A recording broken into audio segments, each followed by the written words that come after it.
What's going on, my good people, man? We got a big debate topic on hand, man. So let's go ahead and break it down, right? On three, ask the question: will Drew Allar be the best quarterback in college football next season?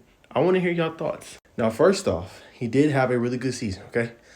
Let's not crap on him, right? This is his season stats, okay?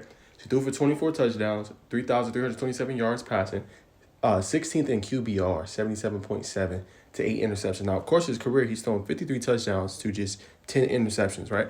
So, predominantly, he takes care of the football, right? Next year, he'll be a senior, bringing everybody back. We talked about, obviously, Nicholas Singleton coming back, Ketravian Allen coming back for another year. What they're going to have to work on the most is the wide receiver position for this Penn State team. They're going to have to hit it in the portal. They're going to have to hit it, obviously, with the 2025 class that's coming in. But I will say, I think he's a pretty good quarterback. To say he is the best, though, I can't say that just yet. You know what I'm saying? Now, you got some guys that are staying around, right? You got, obviously, guys like Carson Beck, who will be at Miami. I told you how I feel about him. I think he's a decent to good quarterback. Do I think he's the best? I'm going to say no. Lenore Sellers is going to be another pretty good quarterback that's coming back for another season. I liked what he did this year, SEC Freshman of the Year, all SEC third team. He ended up winning this past year, so he was really good. I think you got to also throw in Cade Klubnik for what he was able to accomplish this past season as well. He got better and better as the season kind of wore on. That's another quarterback I would throw in there out of the ACC. I think he had a really productive year for the Tigers. I think he's going to be another name to know and to continue to monitor and watch going forward, right? We'll see what happens, obviously, with a Will Howard. Probably going to enter the NFL draft. You know what I'm saying? But we'll see, obviously, what happens with him. But that's another name. But underrated name I want to put y'all on game with, Haynes King. I think that is a name. He was 12th in QBR for this past season. Just 2 interceptions, 14 touchdowns, 2,100 yards he threw for this past season for Georgia Tech. Now, nobody's going to say that. You're going to call me biased because I covered the team. But I'm telling y'all, when I looked, the warrior that he was, 300-plus passing yards he threw against Georgia, how elite he was running the football, how he could throw in the tight windows, the deep balls, all that good stuff. And Georgia Tech's going to have another really good receiving core here. Obviously, Eric Singleton Jr. went to Auburn, but they still got Malik Rutherford. They got Dean Patterson, Eric Rivers, I should say. And they got a young class coming up as well that's pretty good at receiver. And you still got Bailey Stockton and Isaiah Kenyon coming back for another year. So they got really good receivers. That's an underrated pick that was all ACC honorable mention. That I think a guy that we need to pay attention to going forward. I also want to see the growth in how good he's going to be next year, and that's Eli Holstein.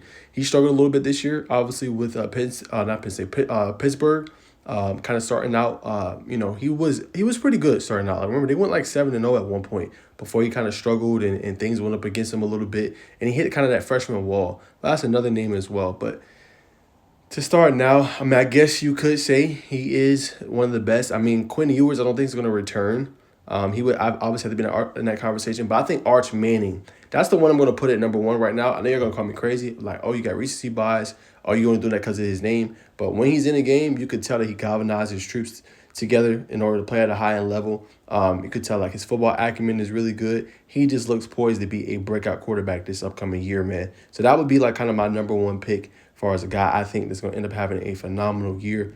Going into next season. Some more picks I got to throw in there. DJ Lagway is another one from Florida. I forgot about him. Obviously, I know his freshman season wasn't the best. He didn't complete the ball at a high-end percentage, but his deep ball, he's one of the best deep ball throwers returning in 2025. Obviously, we'll break that down more as the season kind of progresses, but just an early look, DJ Lagway with that crew and what they brought in the 2025 class, with a Dallas Wilson, with several guys coming in 2025, and that transfer portal, I think DJ Lagway is going to be another one to continue to keep an eye on, in addition to an Arch Manning as well. Now, again, guys that have not proven anything just yet. They haven't been on the stage that Drew Allar has been on, but these are guys I think could potentially make a big-time impact. Last one, and this guy got to get it done. That's Coach Kelly.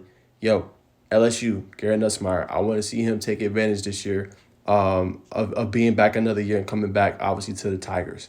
This is the year he needs to take a step forward, right? Obviously, Alabama is not what Alabama has previously been, but now is the year that I need to see him take a little bit of a decision and a step forward. So that's another guy I want to throw on the list as well as a guy that I think could potentially challenge for being one of the best quarterbacks. But for right now, I'm going to put Arch 1. I'll probably put Allar 2 or 3, along with the Garrett Nussmeier and the DJ Lagway in that conversation too. But comment down below. I want to know your thoughts. Is Drew Allar the best quarterback in college football next season? Or will it be someone else? We've seen it this year emerge a little bit different. It's supposed to be Carson Beck, end up being Shadur Sanders and Cam Ward. Comment below, though, college football fans.